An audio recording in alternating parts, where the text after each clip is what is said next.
आज हम लोग क्या सीख रहे हैं, याद है? कुछ याद है? अभी 2 पॉइंट मैंने लिखवाए हैं।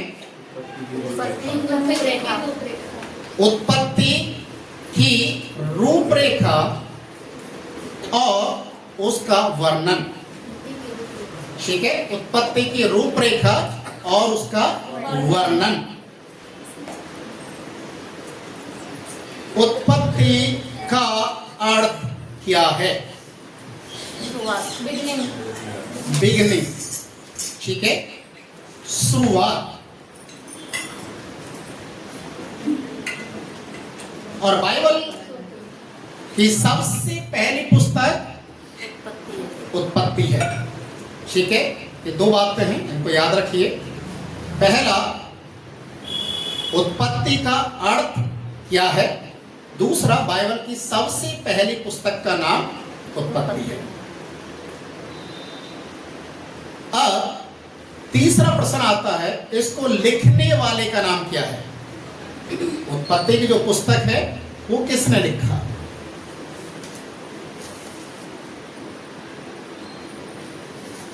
इसके लेखक का नाम है मूसा। ठीक है, उत्पत्ति की बाइबल की जो पुराने नियम की पहली जो पांच पुस्तक हैं, उत्पत्ति, निर्गमन, लेवी व्यवस्था, गिनती, व्यवस्था, विवरण, इन 5 किताबों को लिखने वाला मूसा है। याद रखिए,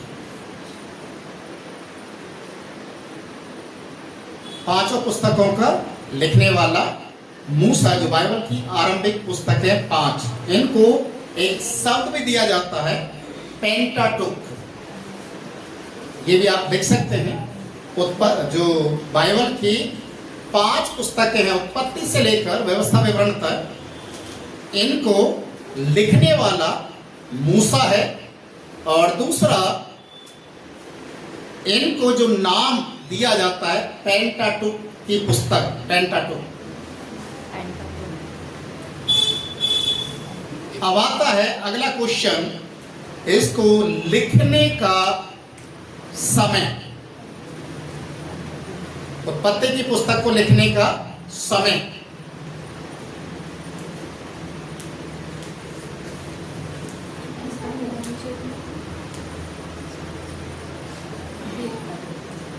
जो इसका लिखने का समय है 1450 से 1410 BC। 1450 से लेकर 1410 BC।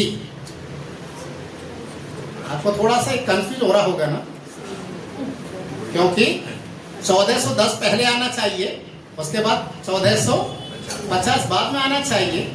पर याद रखें, यीशु मसीह से पहले उल्टा चलता था, इसलिए कंफ्यूज ना होना। जहां पर BC आ जाती है, ईसा पूर्व, उसको BC कहा जाता है। जो आप इतिहास की पुस्तकों को पढ़ेंगे, हिस्ट्री को पढ़ेंगे, तो वहां पर BC ईसा पूर्व, BC ईसा पूर्व, वो ज्यादातर आपको लिखा नजर आएगा।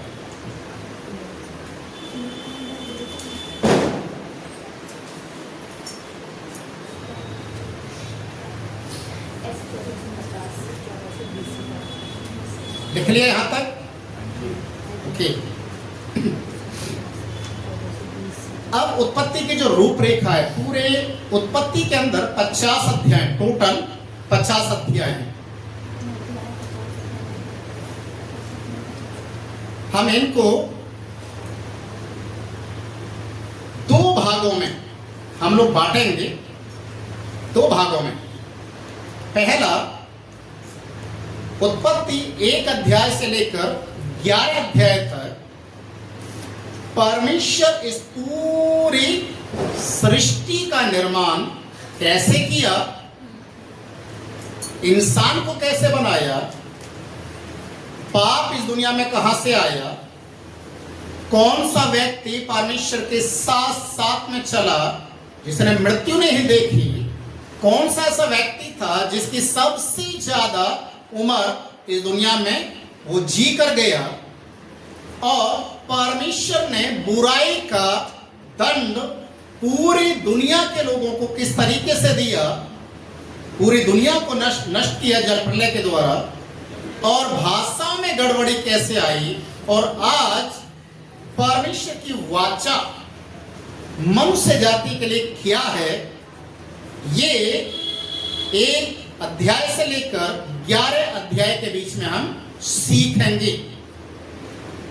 और दूसरा जो इसका भाग आता है वो आता है उत्पत्ति 12 अध्याय से लेकर 50 अध्याय के बीच में, जो इब्राहिम की बुलाहट, इब्राहिम का चुना जाना, इब्राहिम को परमेश्वर जो वाचा बांधता, प्रॉमिस करता, उसको पूरा करना और उसके वंश को एक बड़ी एक जाति के रूप में तैयार करना। इब्राहिम, उसके बाद उसका बेटा इसहाक, इसहाक के बाद उसके 2 पुत्र आते हैं, एसाव और याकूब, और उसके बाद याकूब के 12 पुत्र होते हैं, और उनमें से 11वें नंबर का जो बेटा होता है वो मिस्र देश में किस तरीके से जाता है और पूरे इजरायली लोगों को मिस्र देश के अंदर लेकर वहां पर बसाता है। तो इस तरीके से हम लोग उत्पत्ति को 2 भागों में हम बांटेंगे ताकि हमें सीखने और समझने के लिए आसानी हो जाए।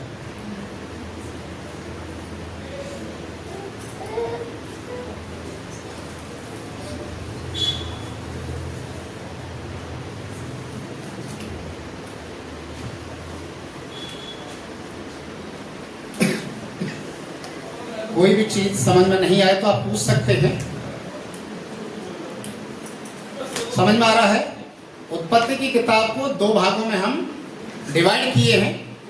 पहला भाग उत्पत्ति 1 से लेकर 11 तक, जिसमें पूरी दुनिया के अंदर क्या क्या हुआ, हर एक चीज का निर्माण, हर एक चीज का शुरुआत, और 12 अध्याय से लेकर 50 अध्याय के बीच में इब्राहिम और उसके वंशज के विषय में लिखा हुआ है, जो परमेश्वर ने उससे वादा किया था, वाचा बांधा था। परमेश्वर उस वाचा को किस तरीके से पूरा करता है।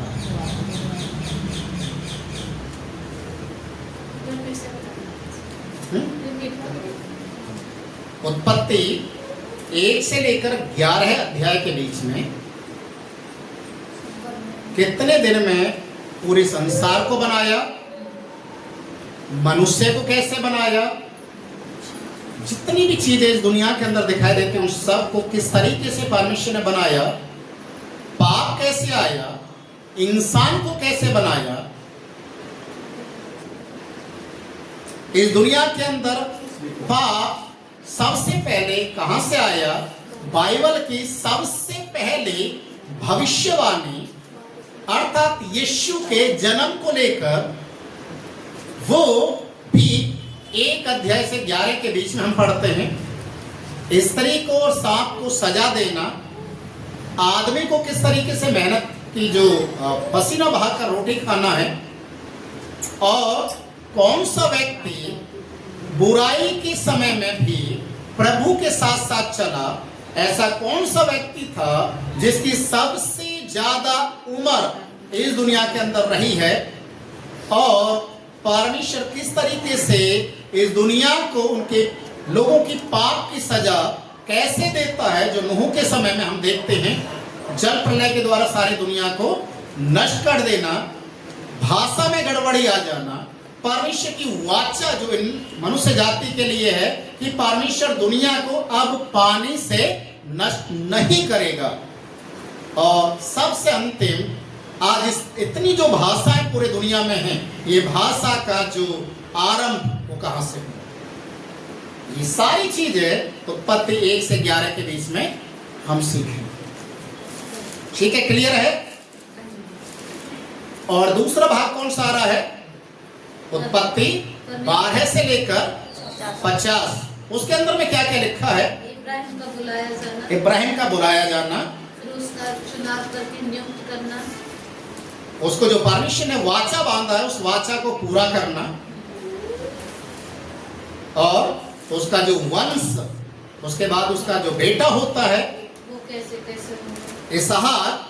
इसहाक से फिर 2 बेटे होते हैं और उन 2 बेटों से भी बहुत सारे होते हैं, पर मैं याकूब के विषय में लिखा है याकूब उसके 12 बेटे होते हैं और 11वें नंबर का जो बेटा है जिसका नाम है यूसुफ, वो अपने भाइयों के द्वारा गुलामी में बेचा जाता है और वो मिस्र देश के अंदर जाकर वहां पर गुलाम बन जाता है। और एक दिन ऐसा आता है कि परमेश्वर उसे पूरे मिस्र देश का प्रधानमंत्री बना देता है और वही यूसुफ अपने पूरे परिवार को लेकर वहां से हारान देश से दूसरी जगह जो वो लोग रह रहे थे वहां से उन सबको मिस्र देश के अंदर बुलाकर उनका अकाल के समय से बचाव करता है।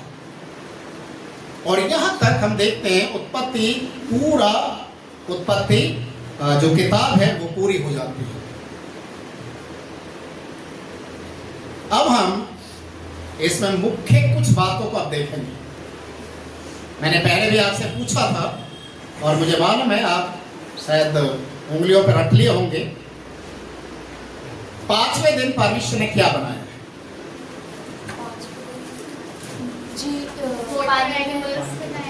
पानी में रहने वाले, पानी में जाने वाले जीव जंतु और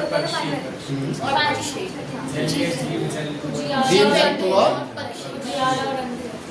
उजियाला और अरे पांचवें दिन पानी के जीव जंतु, ओके आकाश में उड़ने वाले। आता हूँ। हालेलुया। ओके चलिए हम 6 दिन क्या क्या बनाया पहले दिन से शुरुआत करेंगे। पहले दिन उजाला, दूसरे दिन आकाश और पृथ्वी, आकाश और पृथ्वी, तीसरे दिन सूखी भूमि और समुद्र, सूखी भूमि और समुद्र नदी नाले, और चौथे दिन सूरज चंद्रमा तारेगण।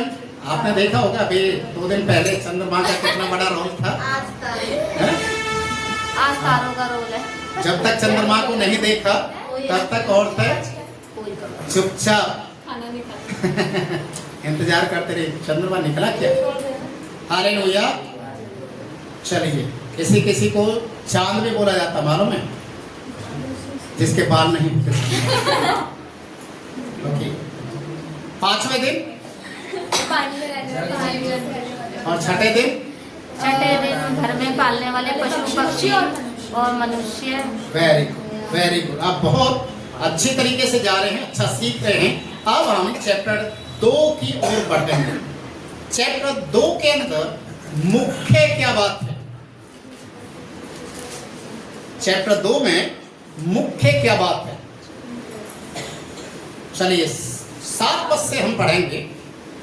उत्पत्ति 2 अध्याय उसका 7 पद से।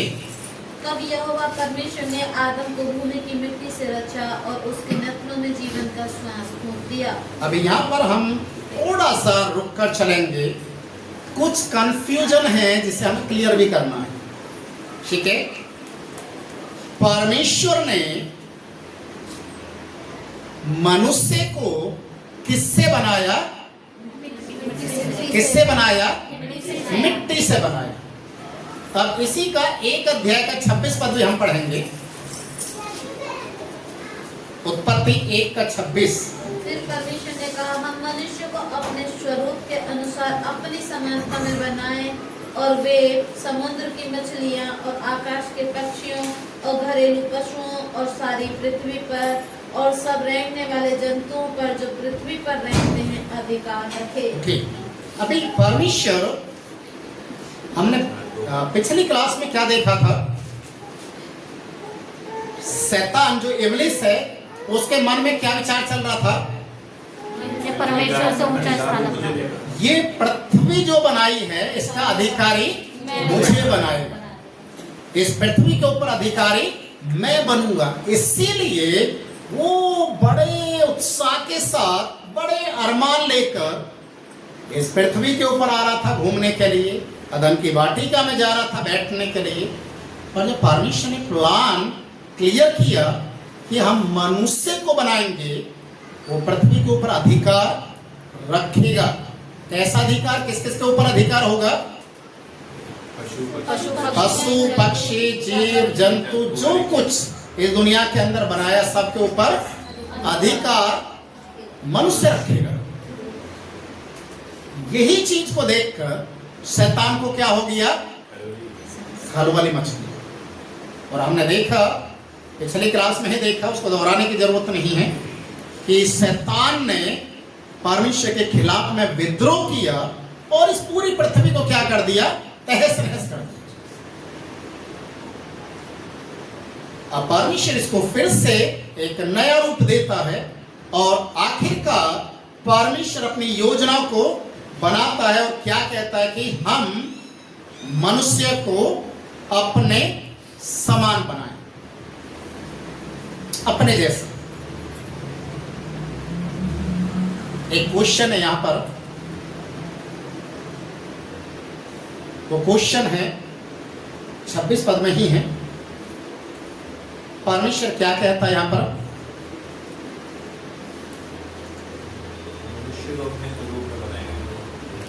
वहां पर पढ़े उसको ध्यान से। परमेश्वर ने कहा हम मनुष्य को, ओके, यही है क्वेश्चन। हम पिता पुत्र पवित्र, ठीक है, यहाँ पर परमेश्वर अकेला नहीं है। हम का मतलब एक से ज्यादा। अगर जहां पर मैं शब्द आता है वहां पर इंडिविजुअल है, याद रखिए। पर जहां पर हम मतलब एक से ज्यादा, तो एक से ज्यादा जब हम इस चीज को देखते हैं एक से ज्यादा, तो आपको यूहन्ना रचित सुसमाचार 1 अध्याय उसके पहले और दूसरे पद को भी समझना पड़ेगा। पहला और दूसरा, यूहन्ना 14 अध्याय का 9 और 10 पद को भी पढ़ना पड़ेगा ताकि आपको एक क्लियर